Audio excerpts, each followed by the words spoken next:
Praise lord. దేవుడికి స్తోత్రం. హల్లెలూయా. మరి ఉదయకాల సమయంలో దేవుడి కృప నిజంగా ఈరోజు ఉదయకాలం తిరిగి దేవుని స్తుతించిన భాగ్యము ధన్యత యోగ్యత ఇచ్చిన యేసయ్యకి ఎప్పుడు థ్యాంక్స్ చెప్పేవారుగా ఉండాలా. అందరూ బాగున్నారా? దేవుడికి స్తోత్రం. మరి ఉదయకాల సమయంలో చక్కటి వర్తమానం. మరి మీరు ఏ పనులు ఉన్నా కానీ ఎక్కడున్నా కానీ మరి శ్రద్ధగా ఈడో చూద్దాం. మరి ప్రార్థన విందాం, మరి వాక్యం విందాం. వాక్యం అనేది మన ఊపిరి. వాక్యమేం లేనిదే జీవితము వ్యర్థమండి. హల్లెలూయా. ఈరోజు నీ జీవితంలో కొన్ని ఆటంకం వల్ల ఆయన మాటలు వినలేకపోతున్నాము.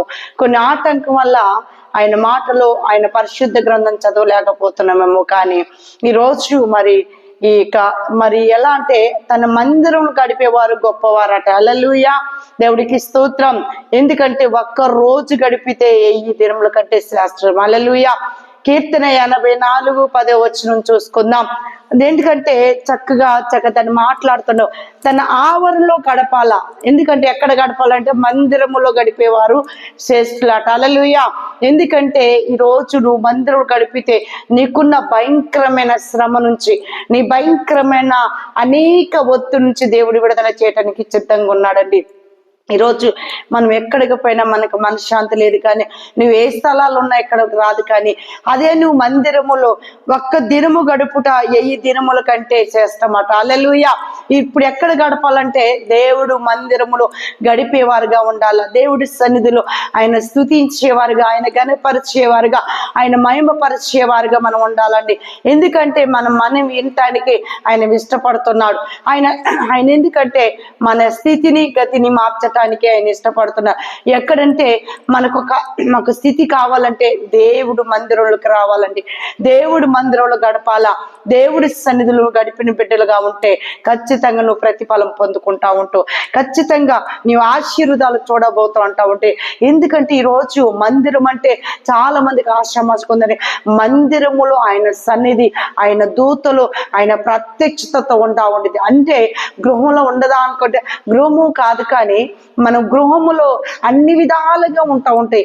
గృహంలో ప్రార్థన ఉండదు. కానీ దేవుడి సన్నిధిలో ఆయన మందిరం ఎందుకంటే ప్రత్యక్షపడినదంటే ఆయన ఆరాధించటానికి, ఆయన స్తుతించటానికి, ఆయన గణపరచటానికి, ఆయన కీర్తించటానికి దేవుడు మనకి ఒక మందిరమును ఆయన ప్రత్యేకంగా స్థలం మనకి ఇచ్చారంటే దేవుడు ఎంత కృప చూపట్టాడని. ఎందుకంటే మనం చేసే ప్రతి ప్రార్థన, మనం చేసే ప్రతి విజ్ఞాపన మనం ఏంటంటే మరి ఆయన మందిరములో మనం ప్రార్థన చేసినట్లయితే మనం విని మనకు జవాబు ఇవ్వటానికి సిద్ధంగా ఉన్నాడండి. హల్లెలూయా.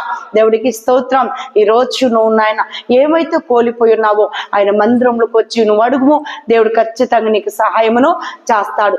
ఎందుకంటే ఇంత అవకాశము, ఇంత భాగ్యము దేవుడిచ్చిన ఈ అవకాశాన్ని పోగొట్టుకోవద్దండి. దయచేసి ఈ మంచి సమయం పోగొట్టుకోవద్దు. కానీ ఈ దేవుడు ఇంత కృప, ఇంత దయ, కనికరము, జాలిని, ప్రేమను చూపెట్టబోతున్నాడు. హల్లెలూయా.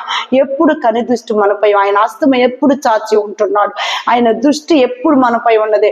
నిజంగా తన దూతలను మనకి ఆజ్ఞాపిస్తున్నాడు. ఎందుకంటే మనకు తెలియకుండే ఆయన తన దూతలు మనకి ఇస్తాడు. మరి మందిరంలో ప్రార్థన చేస్తున్నప్పుడు తన దూతలను మరి తండ్రి ఉంటారు. జాగ్రత్త. మనం చేసే ప్రతి ప్రార్థన మరి దేవదూతల ఆశీర్వాదాలు, దేవుడి ఆశీర్వాదాలు మనకు ఉండాలండి. హల్లెలూయా.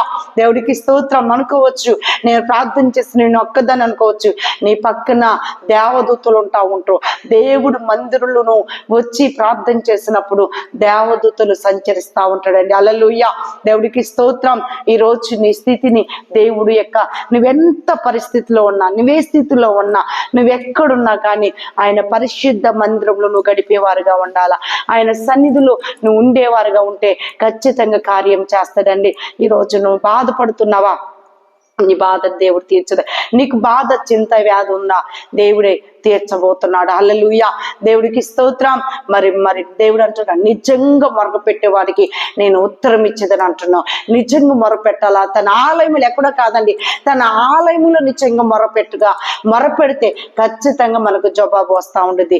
ఎందుకంటే మన జీవితంలో ఒక ఉన్నతమైన కార్యం జరగాలంటే ఆయన మందిరములు. హల్లెలూయా. దేవుడికి స్తోత్రం. ఎందుకంటే ఈరోజు మరి చాలా మంది దుఃఖములు, వేదనలు ఉంటున్నారు. ఈరోజు తన మందిరం గడిపితే దాన్ని మనకు ఖచ్చితంగా జవాబు దేవుడు ఇవ్వటానికి సిద్ధంగా ఉన్నాడు. మనం కూడా ప్రార్థన చేసుకుందాం, తలలో ఉంచుకుందాం. మమ్మల్ని మిక్కిలిగా ప్రేమించిన మా ప్రియ పరలోకపు తండ్రి నీకు వందనాలు. నిజంగా నాయన అయా 84వ కీర్తనలో 10వ వచనంలో మాట్లాడుచున్న దేవుడు తండ్రి, అయ్యా ఇదిగో ప్రభా నా మందిరంలో గడుపుతూ ఒక్క రోజు కంటే ఈ దినముల కంటే శాస్త్రం అంటున్నావు కదా ప్రభా. అయ్యా జ్ఞాపకం చేసుకుని నీ మందిరంలో నీ సన్నిధికి వచ్చి ఉంటున్నాం. అయ్యా బిడ్డలందరూ ఏ స్థలాల్లో ఉన్నా వాళ్ళు మీరు ఆశీర్వదించి దీవించి ఉదయకాల సమయం ప్రత్యేక నీ దీవెన ఆశీర్వాదాలతో నిండుగా ఆశీర్వాదాలు దయచేయమని కృప చూపెట్టమని యేసునామమున తండ్రి. Amen amen. Praise the lord.